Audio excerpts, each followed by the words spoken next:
ఇప్పుడు ఎట్లా హరీష్ రాధాకిషన్ రావు ఈయన ప్రభాకర్ రావు ప్రణీత్ రావుకి చెప్పి చేయించిండా? ఖచ్చితంగా ప్రణీత్ రావు సిద్దిపేటకు వచ్చి వెళ్ళిండు అనేది కూడా చాలా మంది చెప్తారు. ప్రణీత్ రావు సిద్దిపేటలో తిరిగిండు. యాక్చువల్గా రఘునందన్ రావు ఫోను నా ఫోన్ సపరేట్ ఏం చేయలేదు. మా ఇద్దరికి కలిపే అక్కడ ఒక వార్ రూమ్ ఏర్పాటు చేసుకున్నారు.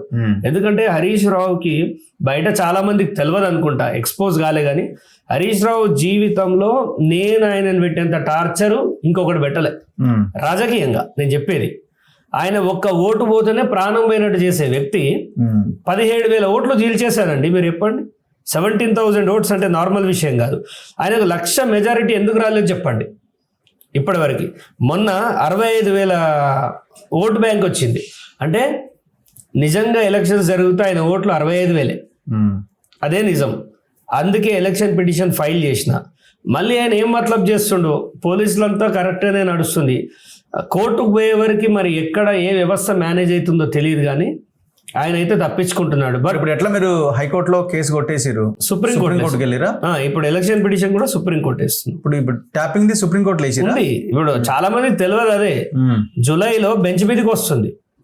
ఆయన కేవియట్ కూడా వేసిండు ఆల్రెడీ. హరీష్ రావు కేవియట్ కూడా వేసిండు. మరి అక్కడ ఏం జరుగుతుంది అనేది చూడాలి. ఎందుకంటే కొత్త సాక్ష్యాలు అయితే ఇవ్వలేము. ఏదైతే కిందిది ఉందో దాన్నే మనం పైన అప్పీల్ చేసుకోగలుగుతాం కాబట్టి. బట్ ఈ ఫోన్ ట్యాపింగ్ లో మాత్రం ఖచ్చితంగా Harish Rao is the real culprit. నిన్న వచ్చి బాగా వాగుతుండు ముఖ్యమంత్రిని. పోలీసులు మీకు సహకరిస్తున్నారా? ఇప్పుడు ఈ సిట్ ఈ వ్యవహారం ఇదంతా హడావుడి హంగామా నడుస్తున్నది. మహేష్ కుమార్ గౌడ్, అనిల్ కుమార్ యాదవ్ వీళ్ళంతా వెళ్ళి వాళ్ళ వాంగ్మూలాలు వాళ్ళు ఇవ్వడం జరిగింది. ఇంకా చాలా మందిని పిలిచినట్టున్నారు. సో మీ పర్టికులర్ కేసులో హైకోర్టు కొట్టేసిన తర్వాత సుప్రీంకోర్టు మీరు వెళ్తున్న తర్వాత మీతో ఏమైనా పోలీసులు కాంటాక్ట్ లేదు? అట్లాంటిది ఏం లేదు. ముఖ్యంగా సో మీరు ఇండివిజువల్ గానే మీరు ఇప్పుడు ప్రభాకర్ రావు విషయంలో మేము సుప్రీంకోర్టుకు పోయి కొట్లాడతామంటున్నారు, అరెస్ట్ తీసుకొస్తామంటున్నారు. మరి కేసు కొట్టేసినప్పుడు, చక్రధర్ కేసు కొట్టేసినప్పుడు మీరు ఎందుకు సుప్రీంకోర్టులో అప్పీల్ చేయలే అని అడుగుతున్నాను. ఓకే, సుప్రీంకోర్టులో ఎందుకు అప్పీల్ చేయలే గవర్నమెంట్? సో నీకు అంత ఇంట్రెస్ట్ లేదు, ఒక ఇండివిజువల్ కేసు అనుకుందాం. అలాంటప్పుడు సిద్ధార్థ లూత్రా అని నా కేసుకి ఎందుకు పెట్టారు? ఓకే, ఇప్పుడు సిద్ధార్థ లూత్రా ఎవరు? ఇండియాలో టాప్ 5లో ఒక సుప్రీంకోర్టు అడ్వకేట్, ఒక కాస్ట్లీ అడ్వకేట్. ఒక చక్రధర్ లాంటి సామాన్యుడికి న్యాయం జరగాలనే కదా సిద్ధార్థ లూత్రాని పెట్టి మనం కొట్లాడినాం. అలాంటి కేసు మనం ఓడిపోయినప్పుడు ఖచ్చితంగా సుప్రీంకోర్టులో పోలీసులు ఛాలెంజ్ చేయాల్సింది. బట్ ఎలాంటి ఛాలెంజ్ చేయలేదు, నేను సొంతంగా పోయినా. సో దీన్ని బట్టే నాకు కొంచెం డౌట్ వచ్చింది, ఎక్కడో మనం హరీష్ కాపాడుతున్నామా అనేది డౌట్ వచ్చింది. ఆయన కూడా ధీమాగా చెప్తుండు బయట, నన్ను చక్రధర్ గారికి చెప్పుండ్రా, నన్ను ఏం చేయలేడు, నేను అన్ని సెట్ చేసిన, అవసరమైతే 100 C అయినా పర్వాలేదు అంటాడట. సిఆర్ఏ వాళ్ళు పైసలు C అంటాడు, B అంటాడు.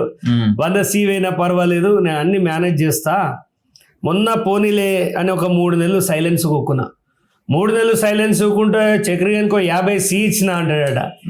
ఆడ ఎంగిల్ చేత్తో కాకిని కొట్టాడు, ఎంగిల్ చేత్తో కాకిని కొట్టనాడు. అంటే వాళ్ళు ఎంత దౌర్భాగ్యులు అంటే, మనకెందుకు లేని కొంత విశ్రాంతి తీసుకుంటే కూడా మనిషి మీద బురద చల్లుతారు వీళ్ళు. అంత మీకు 50 కోట్లు ఇచ్చిన ప్రచారం. వాడు ముఖం ఇచ్చిండు, వాడేమి ఇచ్చినండి, వాడు బిచ్చగానికి 10 రూపాయలు అయ్యాడు. అది ఇచ్చామోహమా, మేము తీసుకునేటోళ్ళం కాదు, మేము తీసుకునేటోళ్ళం అయితే ఇంత దూరం రాము. ఆయన యాక్చువల్గా కాంగ్రెస్ గవర్నమెంట్ వీనితో ఏదో మనకు లాభం ఉంది అనుకుంటుంది, కానీ మాతో నయా పైసా లాభం ఉండదు. అది తొక్కేసిందే నయ్యం. అది తొక్కేసి కొత్త రక్తానికి ఛాన్స్ ఇవ్వండి కదా. ఇప్పుడు యువతరం ముందుకు రావాలంటారు. మన పార్టీలో యువతరం చూపించారు, ఏడున్నారు, చిన్న పోస్టులు ఉన్నారు.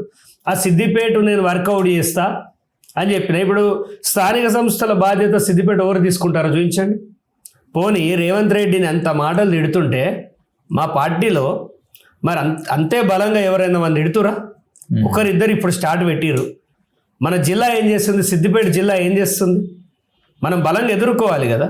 సో ఎదుర్కొనేటోని నన్ను మాత్రం అన్ని కొంత వాళ్ళ వర్గాలే ఉంటాయి కొన్ని. మీరు వెళ్ళి గాంధీ భవన్లో ప్రెస్ మీట్ పెట్టే అవకాశం ఉంటుందా హరీష్ రావు మీద? అనుకుంటే పెట్టొచ్చేమో. ఎందుకంటే మా అధ్యక్షుడు పిసిసి మహేష్ గౌడ్ నాకు బాగా కోఆపరేట్, ఆయన ఒక్కడే చేస్తాడు. ఆయన ఒక్కడు, వీడు రేపు పైకి వచ్చేలాగా ఉన్నాడు, వీడికి దమ్ముంది, వీనితోటి పని అవుతుంది అని నమ్మిన ఒకే ఒక వ్యక్తి. ఇక మిగతా అంతా మమ్మల్ని గిల్లలే కదా హరీష్ రావు, మేమెందుకు పని గిల్లాలి అంటారు. కానీ పిసిసి అట్లా లేడు, ముఖ్యమంత్రి కూడా అట్లా లేడు. ముఖ్యమంత్రి గారు కూడా స్టార్టింగ్ నాకు మంచి సపోర్ట్ ఇచ్చారు. మరి మధ్యలో ఏమైందో మరి ఆయన కూడా మౌనం పాటిస్తుండు. కానీ మాలాంటి వాళ్ళని నిలబెట్టుకుంటేనే కదా ముఖ్యమంత్రి గారికి చేతి కింద కర్రలాగా ఉంటాం. సో ఇప్పుడు సిద్దిపేటలో నా టార్గెట్ హరీష్ రావు అయితే అందరి టార్గెట్ నేను. ఓకే.